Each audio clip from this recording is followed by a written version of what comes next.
Hello everyone, welcome back to the channel. I got a couple things I'm going to go over first today. I don't know how much work I'm going to actually get done today, if anything, because it's like, at this point it's almost 5 o'clock, it's like 38 degrees outside, it's freezing, it was snowing this morning for whatever reason. But I've done some work on a couple of different vehicles, CRV and actually the BMW. So let me show you what we did on the CRV first. It was super easy. If you remember in the last video, I said that I got something new for the interior. I panned to the front of the interior. I said if anyone guesses what I got, I'll send them a sticker. No one got it right, unfortunately, so no one's getting anything, although I might do a giveaway at the end of the video for something. But let me show you what I got.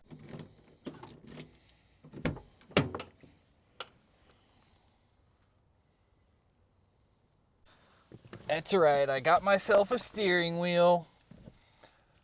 It's not any steering wheel, it is the one that actually should have been in this car to begin with. They're pretty hard to find, especially in this condition. You can tell, I mean, this thing is solid all the way around. The horn currently doesn't work, didn't come with any wires, and it's actually, I'm going to have to kind of jerry-rig some since I don't have the wires for it. I'll figure that out eventually. In the meantime, I'm not too worried about it. It's stopping me from road raging at everyone. But it's really nice. It's a lot more comfortable. You can tell it's a little bit squishy. If you've had an old Honda, you know how these wheels are. They're super comfortable. It regulates the temperature a lot better. It's not as cold in the winter. It's not as hot in the summer. It's way comfier to grab than just a solid wood wheel. It actually seems like it's a little bit bigger too. I don't know if it picks up on the camera. But what I've had to do now is, I used to drive with the old wheel with the steering column all the way up. Now with this, if you can tell, I hold the camera like this. Like, I sit fairly far forward, as you can tell, but when I put my arm up like this, I'm fully stretched out, which I don't like. I like having a little bit of a bend in my arm, and I just feel like this is way too stretched out. So I've been having with the column all the way down, which gives me a little more bend in my arm. It's a little more comfortable, so it's a little bit more of a pain in the ass because I have to raise and lower it, because when it's all the way down, it's also harder to get out and in because I'm hitting the wheel.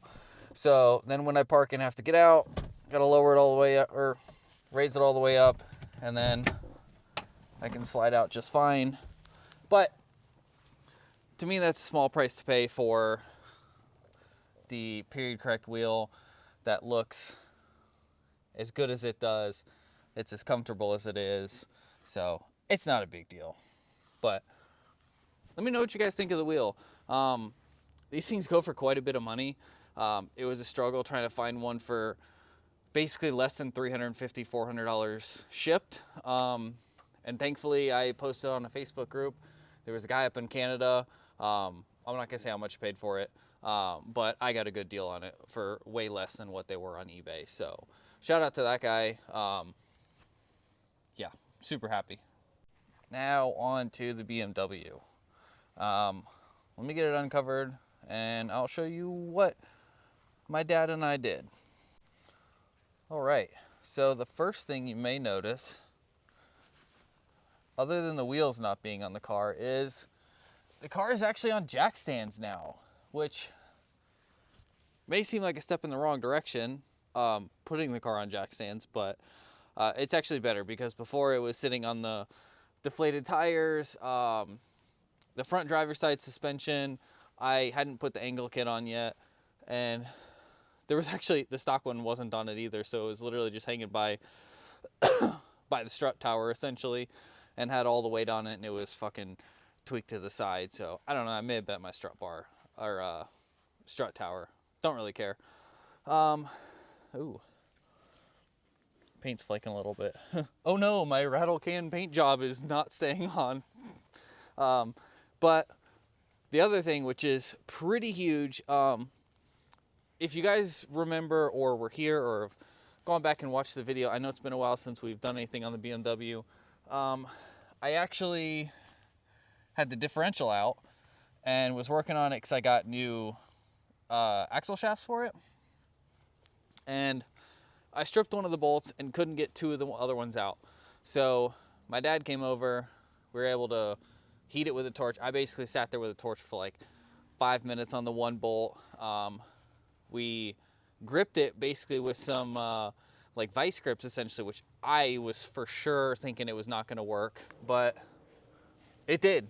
The heat worked. I guess all it needed was to blast the heat, get that Loctite melted, get it out of there, and Dad was able to grab it, slowly get it to turn.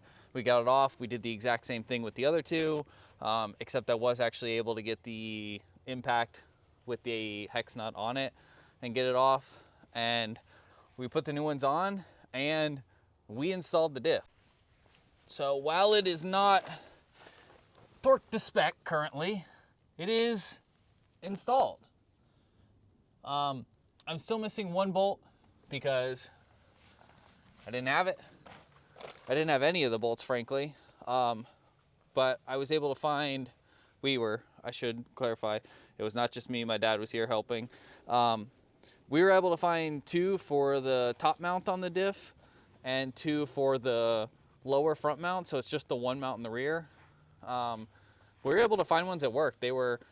I looked online, they were the exact same thread pitch, size, everything. I just had them laying around, so we put those in, got it all mounted up. Everything else fit perfectly, so the rear end's done, other than getting that last bolt in. I don't remember if I said it on one of the last videos before, but these are actually H&R race springs, believe it or not.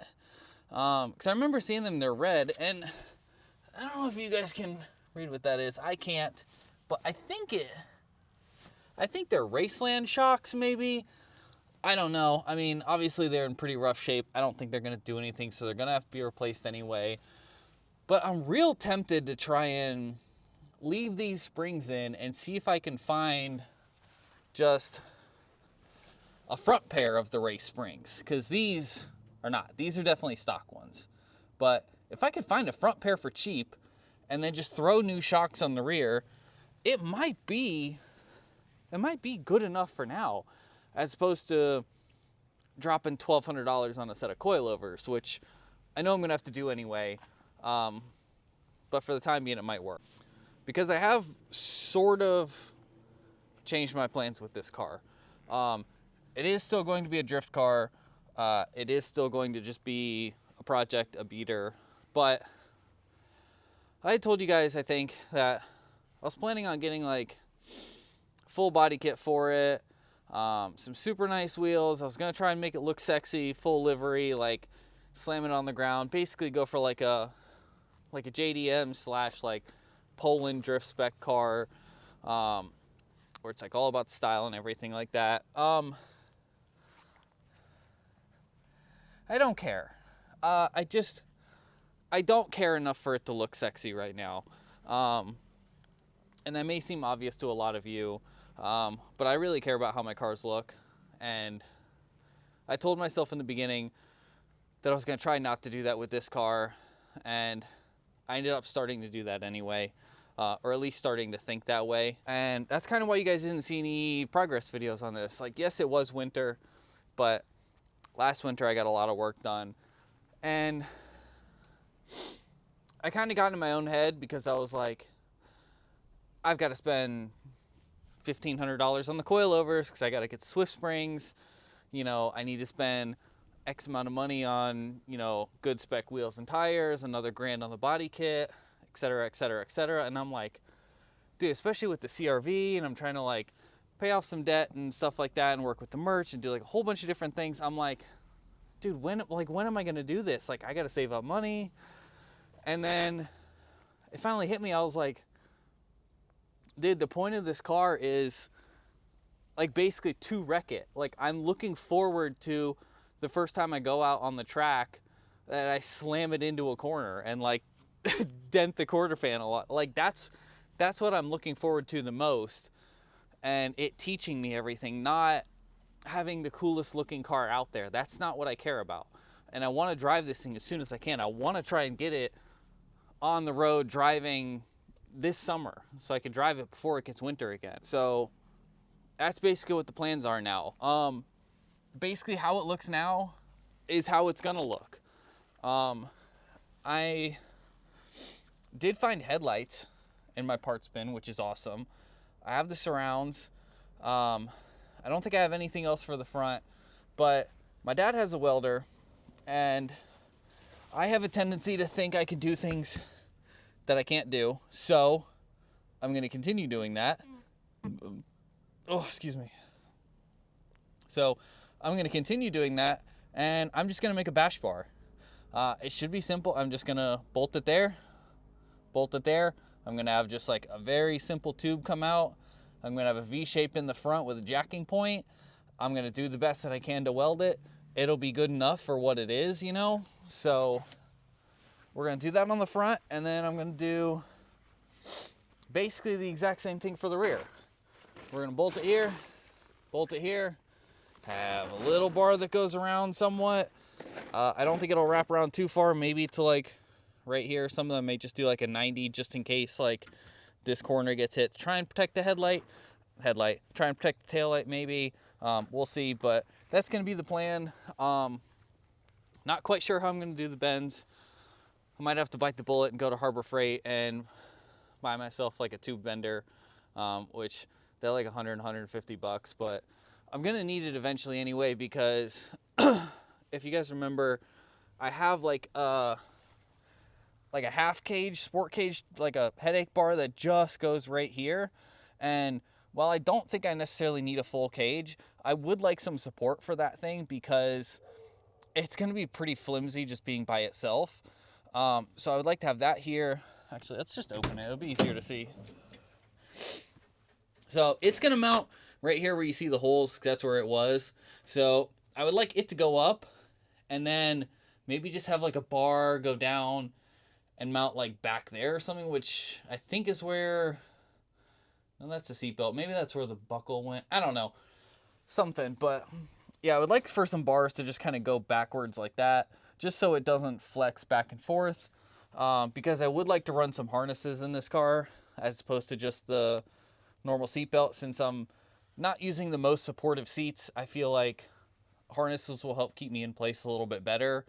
And the Bridgemoto seats have, in the headrest, they've got the slots for the harnesses, so it's already set up for it. So I'll just make a couple bars for that hoop, and then I don't remember if it has one for the harnesses.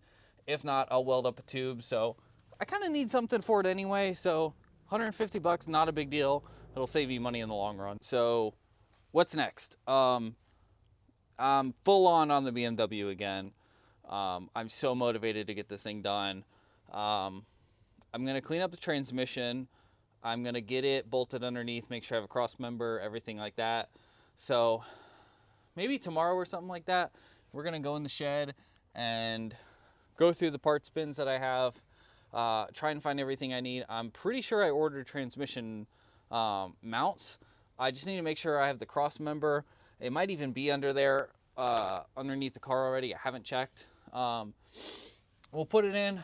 We'll kind of see where the shifter lines up with the handbrake. If you remember, I put it on this side because I wasn't sure.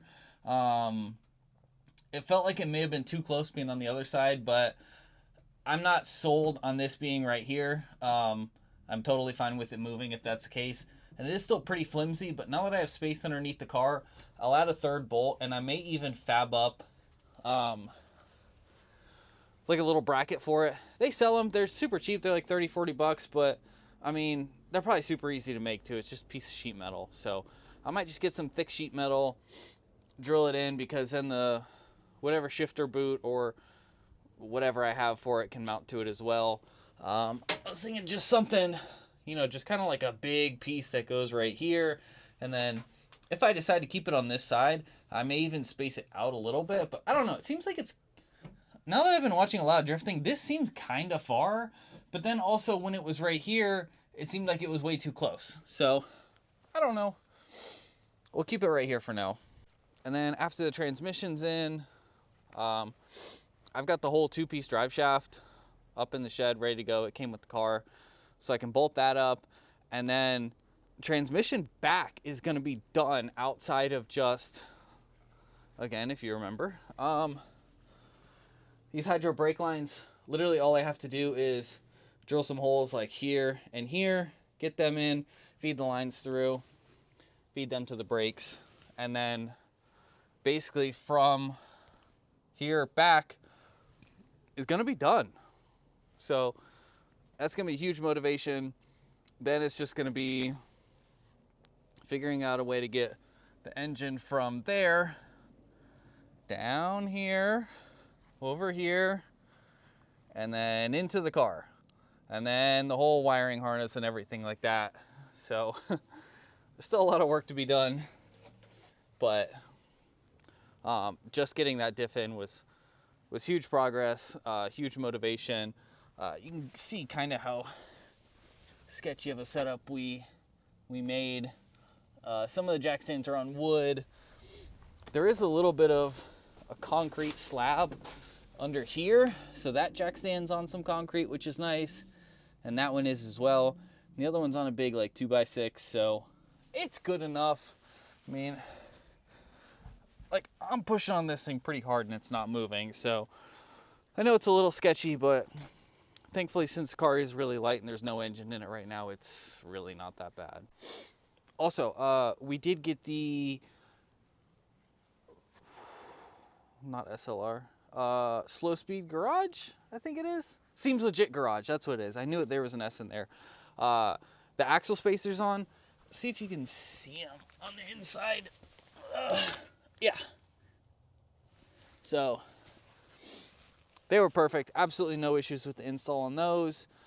We blew Loctited everything. I don't know the exact technicality of it, but I think when you lower the car or put it under high stress or something, I think those axle spacers help out because it corrects the angles a little bit. So it's, I mean, it was super cheap. It was like maybe 50, 60 bucks. And like I said, we were putting the shafts in anyway, so it's just kind of a good insurance to do. So if you're doing that, if you're doing the same thing if you're building an E30, you've already got the rear end torn apart, just go ahead and do it. I did notice I do also need at least some sway bar end links, if not just new sway bars, which is probably a good idea anyway, because sway bars are important. Fronts,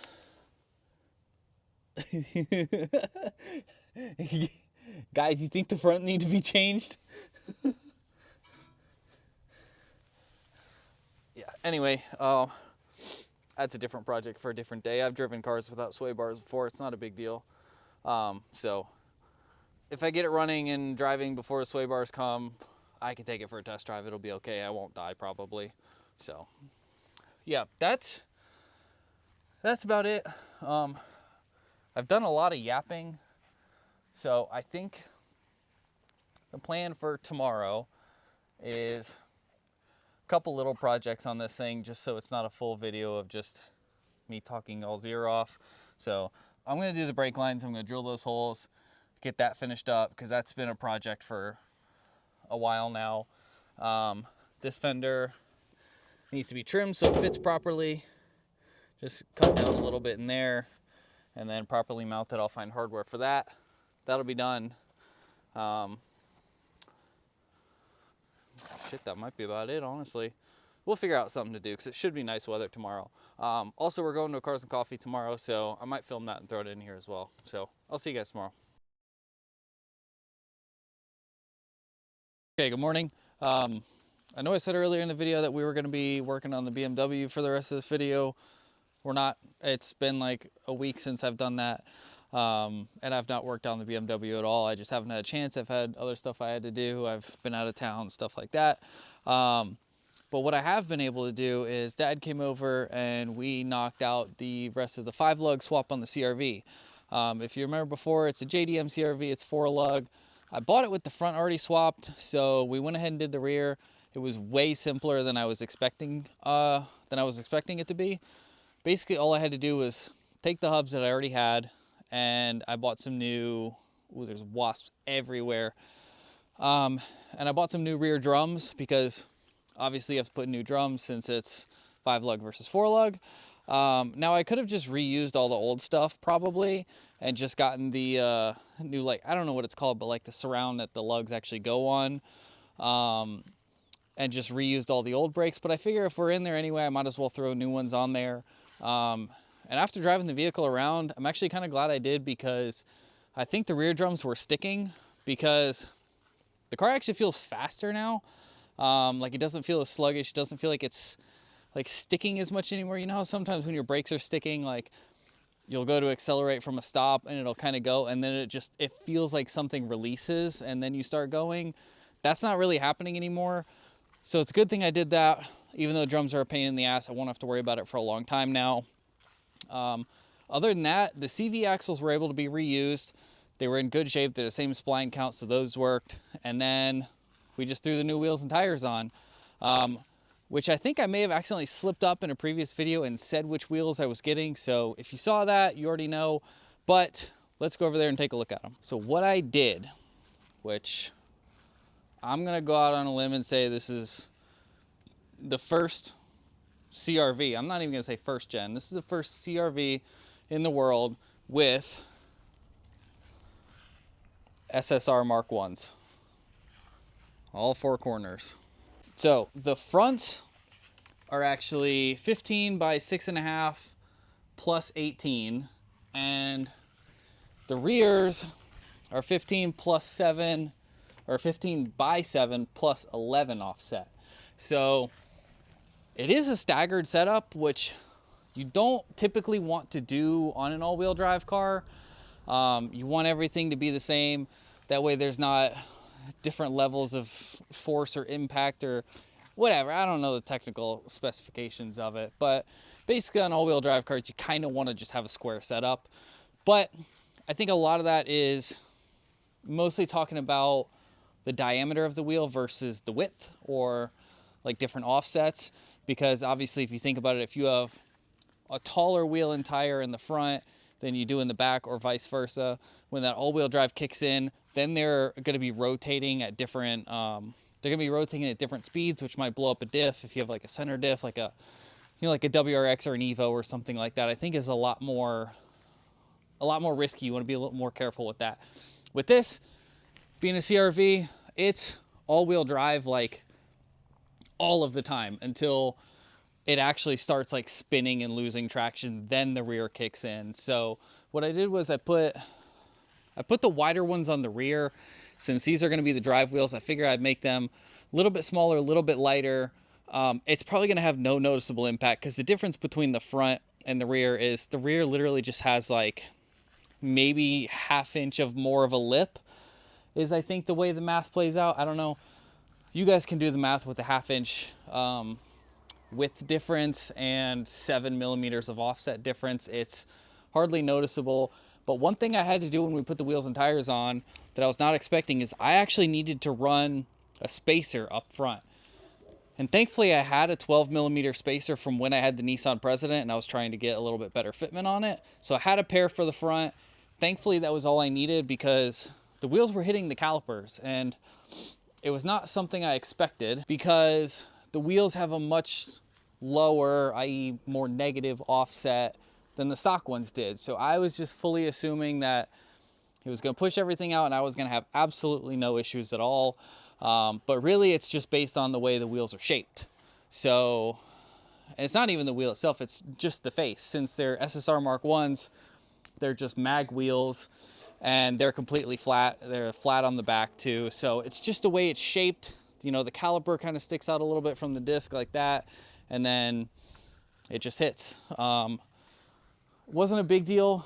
It is a little bit, I'll show you guys. The tires stick out a little more than I liked. I was really hoping for more of a flush fitment, and it would have been without the spacer, but the body curves in a little bit, so it kind of throws off how it looks. But these are basically square now as far as the like the track width.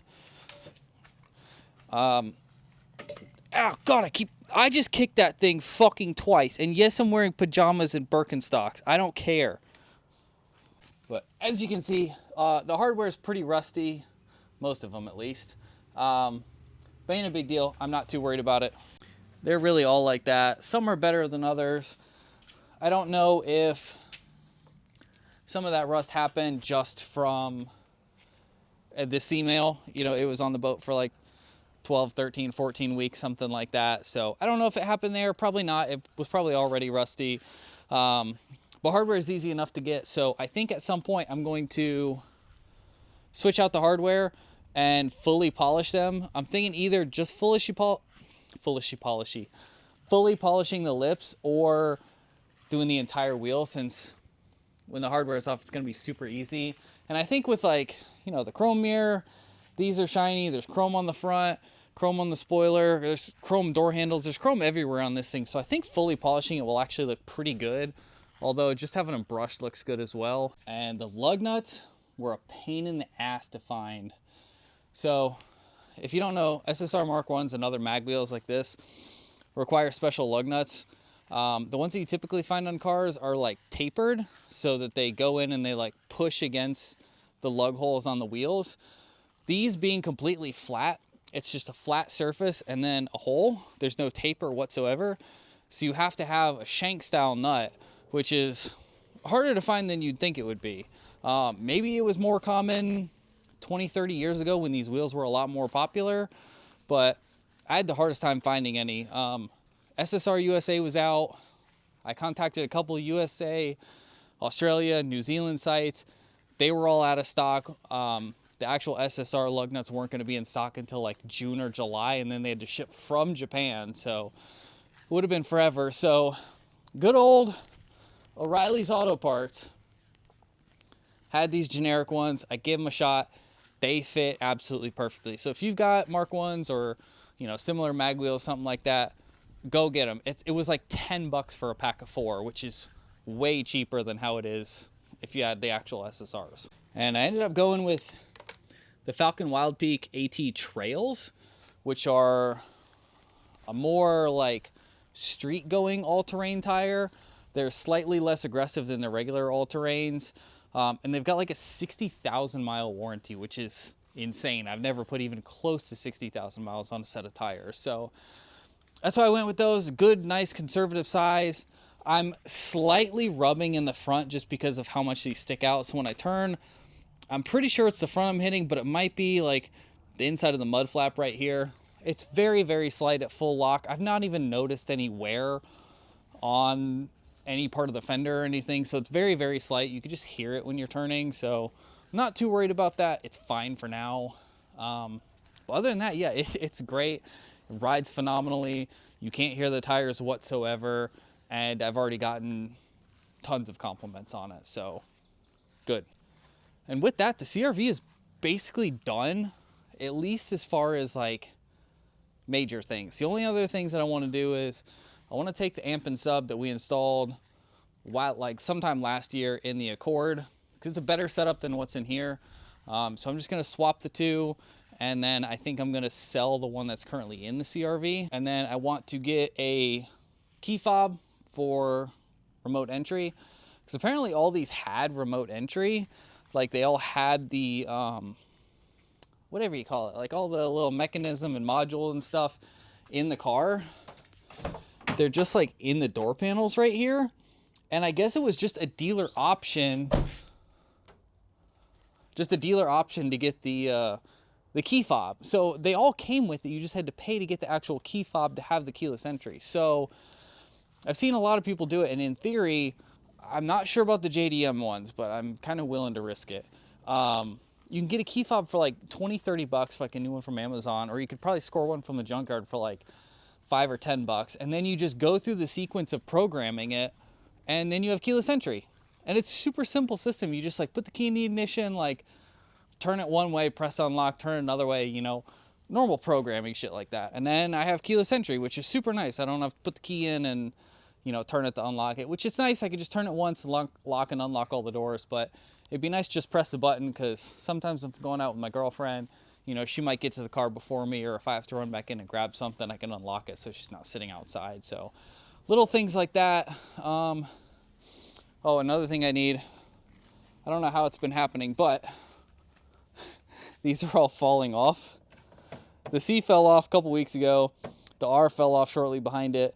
These are on there pretty good. So I don't know if these just like rattled loose, which you can tell this is a little bit rattly as well, because when I went to a Cars and Coffee, the tailgate doesn't completely stay open, so I need to get like a newer little gas strut for it. But I had this held open and it kept wanting to fall, so I used a ratchet strap, and before I figured out where to adjust it, I had it here and then tied to like a tree or something like that.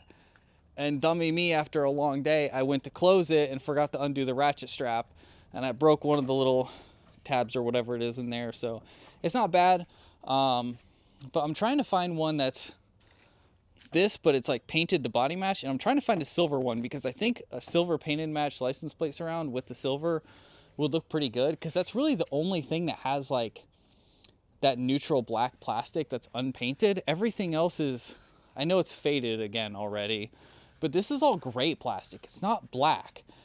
Other than the brush guard that has a little bit of black on it, everything else is gray. So it's the only thing that's like kind of sticking out. I guess the door handles are black too, but I don't know. For me, I feel like it just kind of like sticks out like a sore thumb, and I think a silver might like make the whole thing blend. And I kind of want to see if I could get a gold CRV emblem to match the gold Honda emblem. But again, I got chrome elsewhere. If I'm going to polish those, maybe I'll just do chrome everything. I don't know.